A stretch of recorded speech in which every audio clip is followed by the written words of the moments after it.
Panja Pengangkatan Guru dan Tenaga Kependidikan Honorer menjadi Aparatur Sipil Negara. PGTK ASN, Komisi 10 DPR RI rapat dengar pendapat umum dengan Ketua Umum Persatuan Guru Republik Indonesia, PGRI, Ketua Persatuan Guru Seluruh Indonesia, PGSI, Ketua Umum Ikatan Guru Indonesia, IGI, Ketua Forum Guru Independen Indonesia, FGII, dan lain sebagainya. Yang menarik dalam rapat dengar pendapat tersebut adalah adanya usulan dari perwakilan Forum Guru Independen Indonesia, FGII, yang mengusulkan agar guru honorer yang terdata di dalam Dapodik dan Simpatika diangkat menjadi ASN tanpa syarat. Mari kita simak video selengkapnya berikut ini. Dengan keberadaan guru honorer yang sangat besar, yang menjadi permasalahan dari tahun ke tahun tidak pernah selesai, kami sangat mengharapkan bahwa kebijakan P3K ini harus ditinjau kembali. Kenapa? Karena kalau kita melihat dari beberapa yang kami perhatikan dalam kajian kami, bahwa beberapa pasal daripada undang-undang PP tentang ASN yang berkaitan dengan P3K ini masih banyak bertentangan dengan produk undang-undang lain. Sebagai contoh misalkan, pada pasal 99 kami menyoroti bahwa P3K itu diangkat secara otomatis menjadi calon PNS, dan ayat ke-9 dapat diberhentikan jika penilaian kinerjanya di bawah target yang disampaikan, yang disepakati.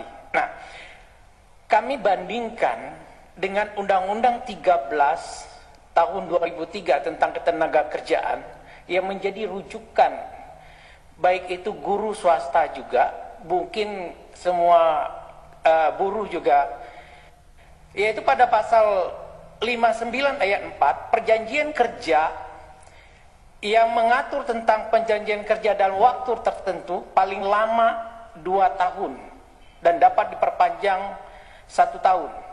Kemudian ayat 5 dan 6 mengatur mekanisme yang ingin memperpanjang jangka waktu kerja. Maka ayat 7 mengatakan demi hukum menjadi perjanjian kerja tidak tertentu. Artinya, dalam Undang-Undang Ketenagakerjaan ini sudah menjamin seorang pekerja akan diangkat secara otomatis menjadi karyawan tetap jika diperkerjakan di tahun kedua. Nah, sementara di Undang-Undang tentang ASN di sini, seorang P3K tidak bisa otomatis diangkat menjadi ASN. Nah, ini agak berbeda dengan di swasta, kena lebih ekstrim negara daripada swasta gitu loh.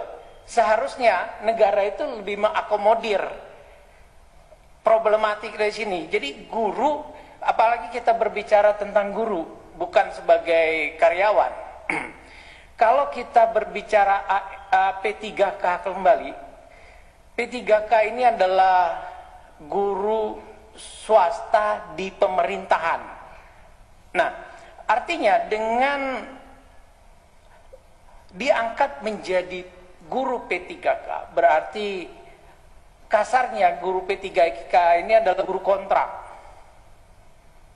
ya kan? Karena dikontrak hanya 5 tahun dan tidak ada jaminan untuk bisa menjadi ASN.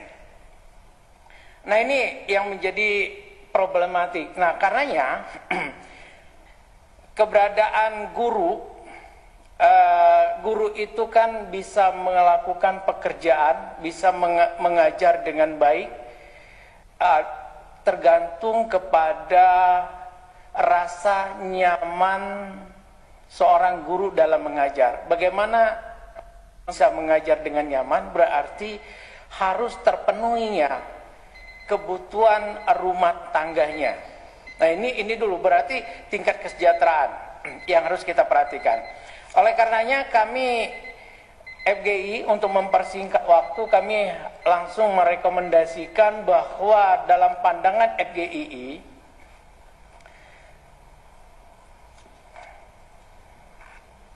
Silakan. Oke, bentar Bu.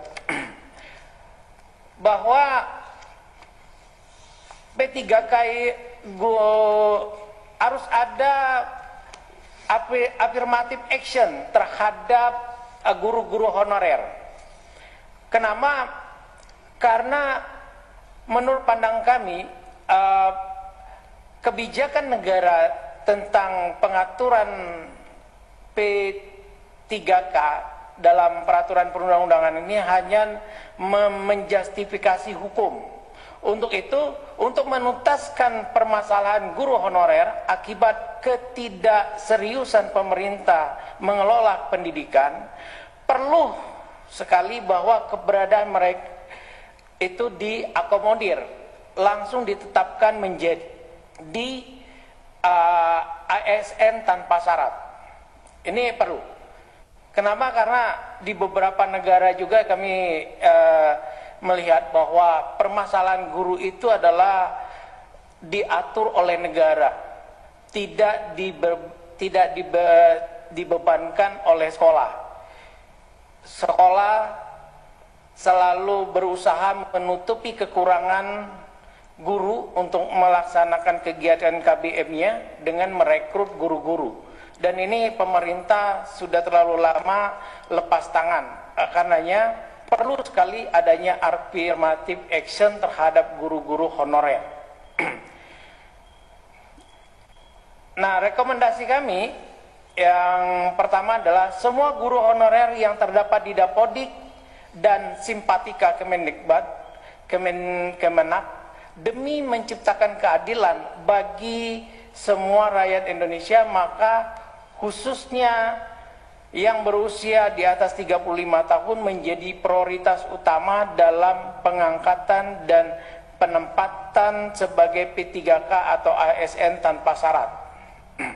Kemudian, sebagaimana amanah Undang-Undang Dasar 45, maka setiap warga negara dapat turut aktif dalam sistem pemerintahan negara dan punya kesempatan sama untuk mengembangkan dan mengembangkan diri mencapai tingkat kesejahteraan yang mengangkat derajat sosial ekonomi guru untuk kesempatan untuk menjadi pegawai negeri sipil dengan tidak boleh ditutup untuk semua guru honorer dan guru honorer sebagai prioritas utama tanpa syarat.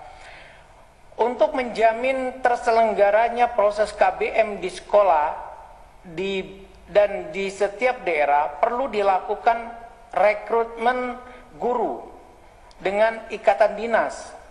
Selanjutnya ditetapkan menjadi ASN yang bertugas di wilayah pengabdian masing-masing.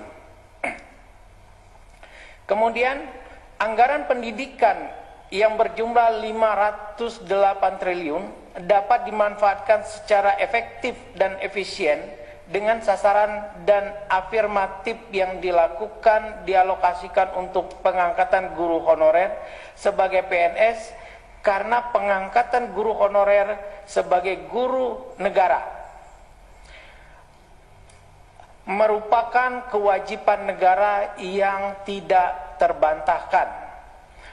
Untuk membantu dan mensejahterakan guru-guru di pedesaan dan di daerah 3T perlu mendapat perhatian dari pemerintah desa dengan menggunakan dana desa untuk alokasi peningkatan kesejahteraan guru-guru di pedesaan dan di daerah 3T. Kemudian, guru-guru yang memiliki NUPTK dan sertifikat pendidik yang diangkat oleh SK pemerintah, kepala dan seterusnya, untuk didahulukan diangkat menjadi guru PNS di tempat sekarang mereka mengajar, karena keberadaan guru-guru di sekolah tersebut sesuai dengan Undang-Undang Ketenagakerjaan, Undang-Undang Nomor 13 Tahun 2003 dan Undang-Undang Sisdisnak. Guru-guru honorer yang memiliki masa kerja lebih dari 2 tahun untuk segera diterbitkan NUPTK-nya dan dipertimbangkan diangkat menjadi guru PNS di tempat sekarang mereka mengajar dan diikutkan proses sertifikasi pendidik. Kemudian memberikan penghargaan dengan merupakan peningkatan kesejahteraan guru dan keluarga sebagaimana ketentuan yang termaktub dalam Undang-Undang Guru dan Dosen secara adil dan sama tanpa membedakan status pengangkatan guru.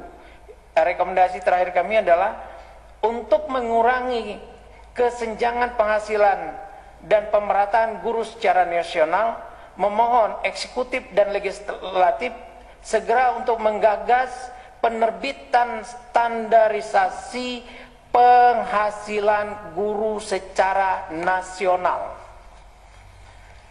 Demikianlah rekomendasi dan hasil dari kajian kami sudah kami sampaikan kepada Dewan selengkapnya dalam bentuk hard copy dan soft copy.